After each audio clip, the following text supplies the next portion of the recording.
Hey guys, Dr. Nurse Randy here. I see a lot of discourse happening publicly and on the interwebs and social media around healthcare organizations and how bad they are to the healthcare workers. And this is absolutely true, but more than one thing can be true at the same time. And I want to call out a couple things here. Yes, there needs to be an absolute reckoning with the American healthcare system. It is greedy, it's corrupt, it will absolutely exploit us as labor, it will give us untenable workloads, and it will push us to the boundaries and beyond of our scope of practice.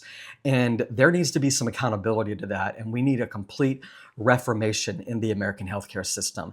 And these environments can absolutely be unsafe and toxic. That is true. What can also be true is that me, as a licensed professional who takes my practice into these organizations, I may be actively helping to improve the systems that I'm working within because of all of these true things I just said about them. But I also am responsible as a licensed professional to self-regulate my practice to the standards of the profession that I'm a member of. So sometimes when I look at these discussions that are happening and I look at the individual nurse and I'm thinking, man, that's such a terrible situation.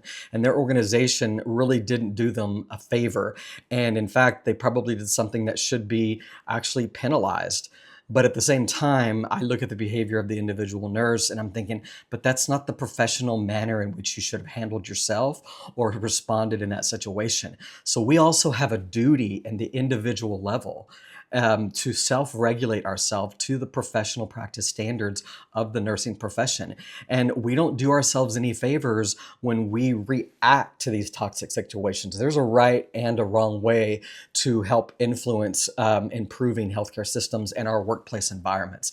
But we got to be mindful too that I'm also responsible for self-governing my practice because I'm the one who the Board of Nursing regulates. The Board of Nursing does not regulate the healthcare industry. They regulate the individual licensed professional. So just know more than one thing can be true. We need to all, as I support unions, I support collective bargaining. I want to change radically the healthcare system. I am an advocate for nurses against these kinds of systems. But at the same time, I'm also an advocate for nurses working as professionals and working at the top of your license. So while we're working to help make these cultures honor nurses as the professionals that we are, me as the nurse, I also need to perform as the professional that I am.